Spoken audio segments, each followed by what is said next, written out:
Y en este punto de la mañana abrimos nuestra página de igualdad, como cada martes, y hoy lo hacemos para hablar del edadismo y, por supuesto, lo haremos con perspectiva de género. Noemí Galván, delegada de Igualdad de Radio y Televisión Canaria, buenos días. Buenos días, Estíbaliz. Pues justo mañana se conmemora el Día Mundial de Toma de Conciencia del Abuso y Maltrato a la Vejez y queremos hablar de eso, del edadismo, que se define como ese rechazo a la discriminación a las personas mayores.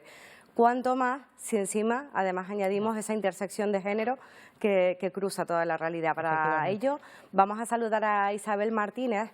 Ella es presidenta de HelpAge España, una asociación internacional que se dedica precisamente a eso, a denunciar y a luchar contra la discriminación hacia las personas mayores. ¿Qué tal, Isabel? Bienvenida, buenos días. Hola, muy buenos días.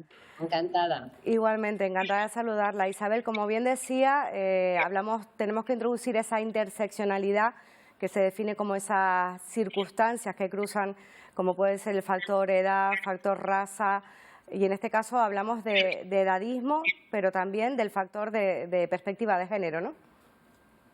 Efectivamente, bueno, el edadismo es esa discriminación que se produce hacia las personas por el hecho de ser mayores, ¿no? Y este edadismo pues afecta a la manera de pensar, a esos estereotipos que tenemos muy marcados sobre las personas mayores, afecta también a cómo sentimos y los prejuicios que proyectamos sobre las personas mayores. Y sobre todo, y lo más importante y lo más duro, es que esto afecta a cómo actuamos, es decir, afecta a nuestros comportamientos diarios y cotidianos, que son comportamientos discriminatorios y que hacen que tratemos a una persona pues de una manera no adecuada, ¿no? Cuando además de la edad se junta la variable de mujer, pues evidentemente las personas mayores sufrimos también una doble discriminación, por decirlo de alguna manera, ¿no? Bueno, y el hecho más simbólico que refleja esa doble discriminación de las mujeres por el hecho de ser mayores, pero también por el hecho de ser mujeres, pues es cómo abordamos el envejecimiento, la vejez, mujeres y hombres. Las mujeres vivimos más años, es verdad, que eso es una ventaja, pero somos más pobres y también lo hacemos con peor salud, ¿no? Somos más pobres porque hemos trabajado menos en profesiones activas y porque afecta también esa cotización inferior y esos salarios más bajos de mujeres y hombres que hacen que luego nuestra pensión sea más baja. Y, por ejemplo, por ponerse un ejemplo, pues más del 70% de las pensiones no contributivas de este país pues son pensiones que perciben mujeres, ¿no? Y cuando hablamos también de la pensión, de la media de las pensiones en España, pues cuando esa media la dividimos entre mujeres y hombres, pues también la pensión media de las mujeres, pues evidentemente es muchísimo más baja. Bueno, esos son dos elementos que tienen que ver con esa discriminación esa discriminación de género, también llevada al envejecimiento y a la vejez. Pero luego podríamos hablar de muchos micromachismos y microedadismos que se cruzan. Eso le iba a preguntar, Isabel, precisamente porque en los medios de comunicación, por ejemplo, Estíbaliz, tenemos asumido una figura, por ejemplo, de presentador que puede ser más maduro, pero sin embargo siempre le acompaña la figura femenina más joven.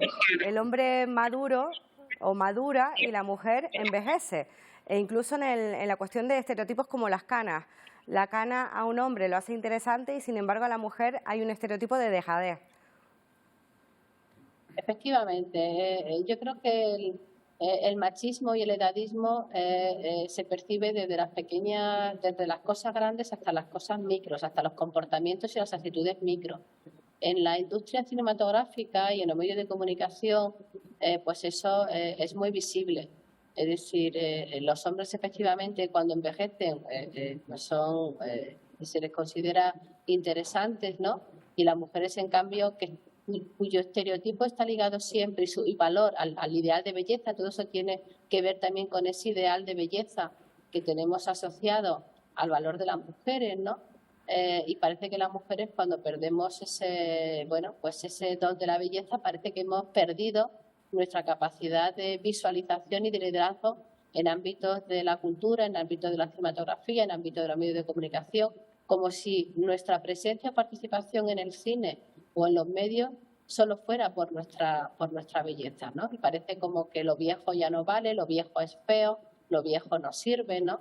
Efectivamente, las mujeres, yo creo que hay muchas actrices que eso lo han venido denunciando, también algunas de las periodistas. Yo recuerdo a Rosa María Mateo, cuando la jubilaron de televisión, ya pues lo denunciaba de una manera muy sencilla, muy clara, ¿no? Es decir, cómo fue jubilada ella de la presentación de los telediarios de máxima audiencia, cuando la edad no le penalizaba a sus compañeros varones, ¿no? Esto es un ejemplo más, pero hay muchísimos ejemplos que visualizan bien cómo las mujeres tenemos una desventaja añadida en la medida en la que envejecemos. Por ejemplo, no dejamos de ser nunca cuidadoras, ¿no? Los hombres se jubilan de su trabajo activo y se dedican al ocio, al deporte, tienen más tiempo libre.